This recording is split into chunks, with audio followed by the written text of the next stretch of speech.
welcome to my walks with a camera. This vista that I'm shooting at is the city of Hamilton. And I will just turn you slightly so that you get to have a look at it.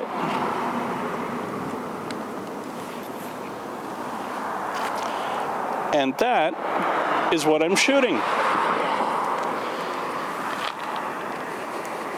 Just below us is the town of Stoney Creek. And the steel mills way in the distance, well, that's Hamilton.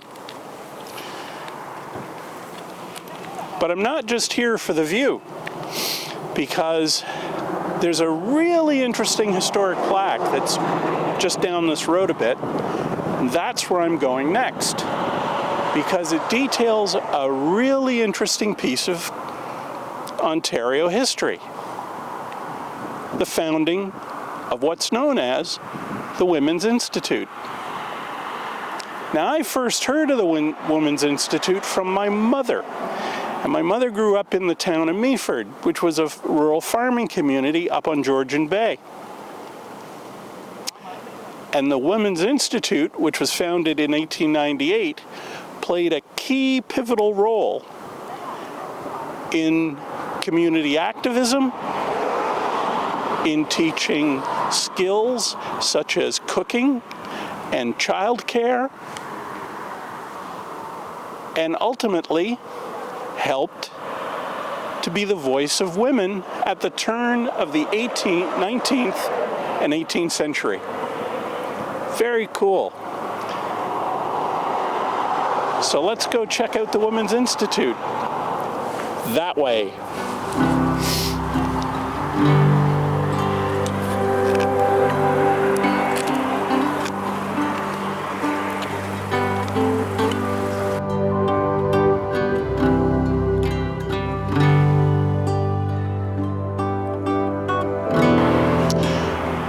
This historic plaque speaks about the founding of what's known as the Women's Institute, which is now called the Federated Women's Institute. It's founded in 1897 at the home of Erland and Janet Lee. Now, Erland, he started the Farmers Institute, which was to teach agricultural skills to farmers at the turn of the 19th, 18th century. His wife founds the Women's Institute. Now, both worked pretty much hand in glove, but it was at this home that the Institute was founded. And I'll just spin you around so that you can have a look at their house. That is really cool.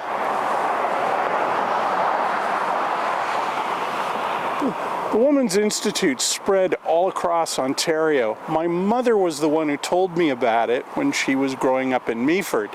And they helped with what we would call domestic sciences, cooking, childcare, things of that. But more importantly, they were talking also about advocacy for not just women's rights, but family rights too. And they were strong in the temperance movement, because alcoholism was a rampant problem in Ontario at the time. In fact, all across North America. And it helped to bring about prohibition in both Canada and the United States. Now, prohibition is now ended, and it ended decades ago. But the Women's Institute, in advocating for social sciences and for communities, helped to bring that about, and helped also to educate families and women in what would be referred to back then as homemaking and the domestic sciences. That's pretty cool, because they also advocate for franchising women to vote after the First World War.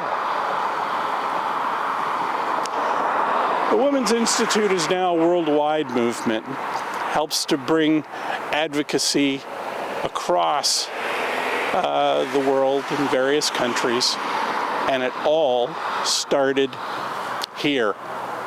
That's kind of cool. There are all kinds of stories like this all over Ontario and all over the places where you live. Many of them have historic plaques. Go check them out. Just remember, keep walking with a camera. Till next time, cheers.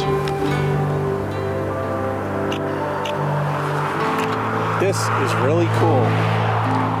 Nice piece of history.